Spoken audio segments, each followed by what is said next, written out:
I'm back. Back and ready.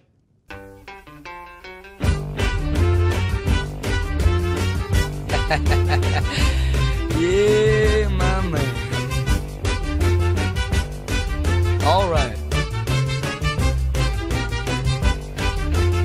Hey!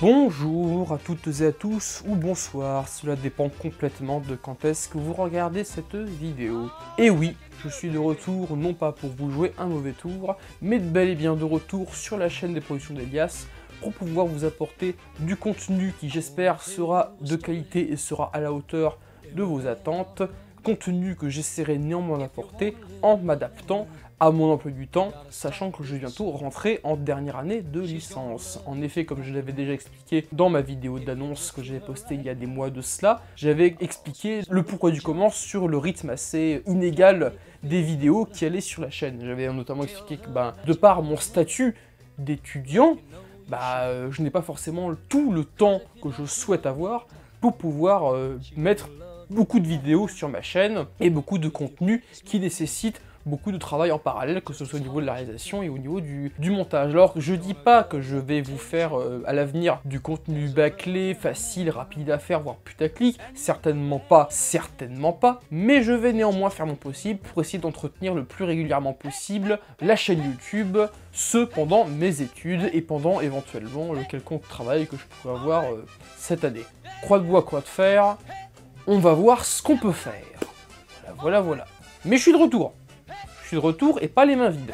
La preuve en est, pendant ces vacances d'été, en parallèle de mon travail de vidéaste pour le festival international de musique classique de jeunes qui se nomme les Orchestries,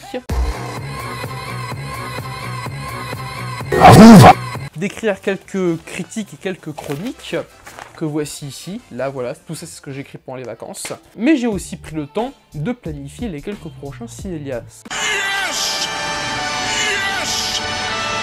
Cinélias n'est pas mort, mesdames et messieurs, je vous rassure, il n'y aura pas qu'un épisode sur cette chaîne, et j'espère qu'on va vraiment avancer quelque chose avec cette émission. Quoi qu'il en soit, j'ai déjà choisi les 3 prochains films, mais pour le moment, je ne vous dis rien, surprise. Dans cette vidéo, ce que nous allons faire, nous allons rattraper 2 films de l'été que j'ai pu voir. Alors en fait, j'ai vu 3 films majeurs, entre guillemets, de l'été, si on prend le mois de juin comme un mois faisant partie de l'été, mais oui, le mois de juin fait partie de l'été, donc c'est bon. 3 films qui sont donc Le Dain, Spider-Man Far From Home et Once Upon a Time in Hollywood.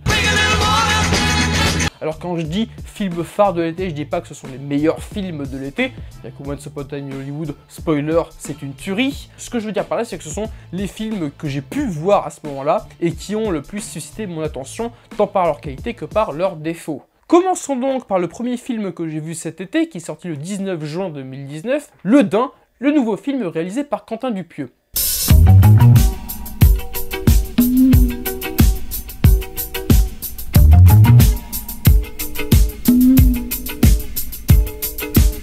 Alors Le Dain peut être un film défini comme une comédie dramatique absurde où un homme jalousement fier de son blouson va commettre pour lui le pire et le plus fou. Vous l'avez compris, Quentin Dupieux signe une fois de plus une nouvelle comédie absurde totalement surréaliste, comme il sait si bien les faire. On a un humour proche de celui de Long ou de Rubber, avec des personnages aux actions et réactions totalement en décalage avec le bon sens, ce qui est majoritairement source de comique, une réalisation très portée sur les personnages, avec une photographie axée sur des couleurs plus naturelles et plus ternes. Jean Dujardin est également très bon dans son interprétation du personnage de Georges, quarantenaire à la fois délirant par ses demandes, mais aussi terrifiant par sa violence et par son absence de remords. Ainsi, Dupieux commence son film en une véritable comédie prônant le non-sens et le what the fuck, comédie qui peu à peu se transforme en un véritable slasher movie, critiquant le matérialisme de notre société.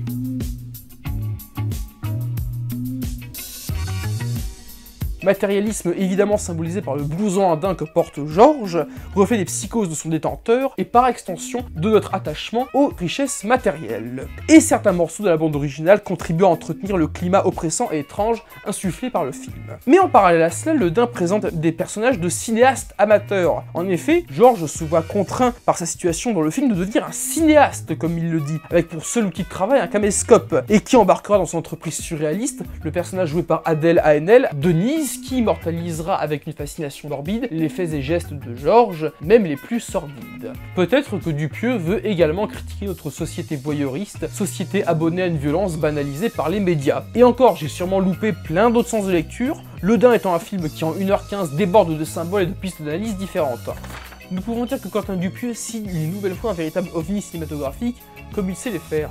Comédie amusante aux airs de slasher movie, servie par un casting de qualité, Le Dain est une des pépites françaises de 2019. Face à ce film, on ne peut qu'être fasciné par le non-sens de son univers et amusé par son humour, aussi absurde que déconcertant. Vous voyez bien que c'est pas un vêtement banal. Passons maintenant à un autre genre de film, beaucoup plus super-héroïque, beaucoup plus classique et surtout beaucoup plus hollywoodien, à savoir Spider-Man Far From Home, le dernier film du Marvel Cinematic Universe réalisé par Jon Swatt et surtout le deuxième film solo du Spider-Man joué par Tom Holland du Marvel Cinematic Universe.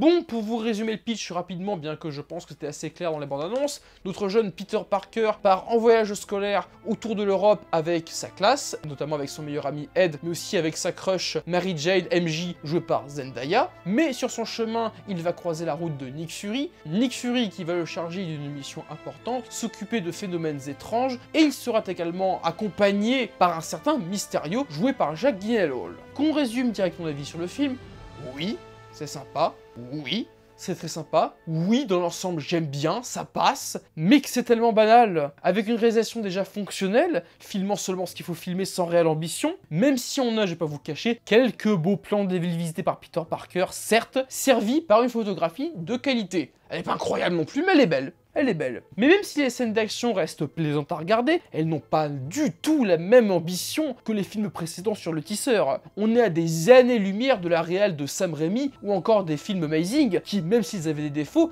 livraient tout de même des combats dantesques et dynamiques. Et même, où sont les séquences de voltige avec ce Spider-Man? Où sont-elles? C'est vrai, on reste toujours sur une caméra proche des personnages sans aller plus loin et c'est vraiment dommage. Puis la musique, quoi. Ok, l'OST de Michael Giacchino, elle est belle, notamment la suite Spider-Man Far From Home, Sweet Home. T'as compris la blague? T'as compris la blague, t'as compris la blague. Mais elle se marie mal avec la réal assez basique du film. Et le ton de ce Spider-Man est bien plus léger que ses prédécesseurs. On est loin des thèmes graves et adultes des anciens films. Bien que, la thématique de l'héritage est assez présente et même bien traitée par le film. Dans des scènes qui fonctionnent bien, notamment dans une scène assez émouvante où Peter Parker ne cesse de se remettre en question face aux événements d'Avengers Endgame. Je ne spoilerai pas, mais ceux qui ont vu le film voient très bien de quoi je parle. Mais avec ce Spider-Man, nous sommes plus ici face à un film d'action teen movie sympathique que face à un véritable film de super-héros épique. On est loin d'Avengers Endgame, je dis tout de suite. Pour autant, ce film a des qualités notables, et comme je l'ai dit précédemment, ce n'est pas un mauvais film. Il est décevant par son manque d'ambition, mais il y a quelques qualités qu'il faut souligner. Et dans les qualités notables, on peut parler du casting, par exemple. Tom Holland se donne toujours à fond, livrant un Spider-Man très crédible et attachant, dont les mésaventures de lycéens peuvent faire sourire. Et même si je ne suis pas trop emballé par la version de Mary Jane proposée par le MCU, il faut tout de même relever que Zendaya, qui est derrière le rôle, se débrouille pas trop mal. Et malgré le fait que je me foutais complètement du voyage que Peter faisait avant de rencontrer Mysterio, il faut admettre que Jon Watts s'est tissé à travers le film une ambiance teen movie feel good assez sympa. Et comment ne pas parler de son méchant à ce film, à savoir Mysterio. Attention, zone de spoiler. Vous voyez, veuillez vous rendre au timecode suivant pour pouvoir le passer. Alors je vous dis tout de suite, oui, si vous n'avez pas compris en voyant l'abondance que Mysterio était un méchant, je vous le dis clairement, Mysterio, c'est le méchant, c'est le spoiler entre guillemets, bien que tout le monde savait déjà à l'avance que Mysterio, c'était un méchant. Mais il faut admettre que même si la révélation du plan de Mysterio est un peu trop appuyée, en mode « Ah ah, on les a eus !» On est trop intelligent. On a néanmoins un plan qui non seulement utilise intelligemment une technologie d'un autre film du MCU, mais en plus, le traitement et la réal autour de Mysterio est là intéressante, là ambitieuse, là il y a un truc cool, et là c'est sympa, là c'est cool, là j'aime, là je dis oui, On prend la base du super vilain des comics, et en adoptant ses pouvoirs à notre époque, on le modernise, et on a un méchant avec qui les possibilités de réalisation sont nombreuses. Et là c'est exploité, Et ça marche! Non seulement on a un antagoniste qui apporte des scènes à la limite du cauchemar et à la limite cadélidoscopique, si je puis dire, un peu comme certaines scènes du Doctor Strange de Scott Derrickson, mais qui permet aussi de faire un parallèle avec les technologies du cinéma actuel et de ce qui en découle. Et est-il nécessaire de mentionner que Jake Gyllenhaal est excellent dans le rôle? Il est trop bien Jake Gyllenhaal, c'est le meilleur. Bref, pour une première apparition au cinéma, Mysterio fait bien le taf. En conclusion, nous pouvons dire que sans être un mauvais film, Spider-Man Far From Home reste tout de même assez décevant quant à son traitement de l'homme araignée, ce par son manque d'ambition. Cet opus reste néanmoins un sympathique blockbuster d'été et avant tout un film d'action correct et qui se laisse regarder. Tom Holland est toujours aussi investi, ce face à un méchant intéressant, le tout avec une réalisation certes basique, mais qui a parfois de bonnes idées. Mais des bonnes idées, on aurait aimé en avoir plus.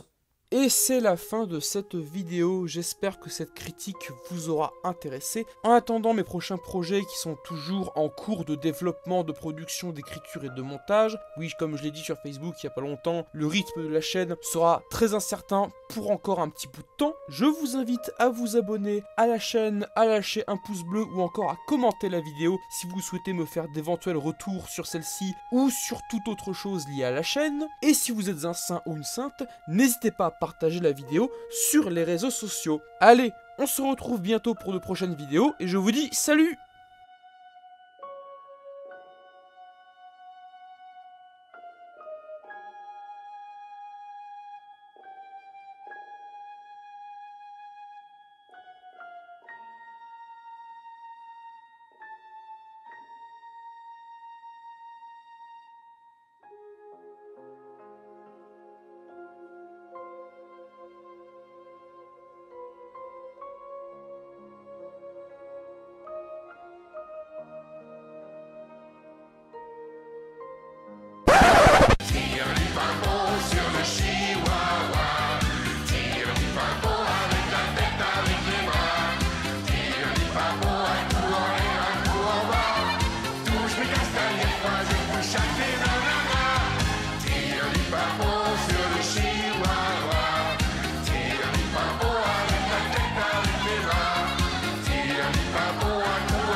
Touche mes castanets, moi je touche à tes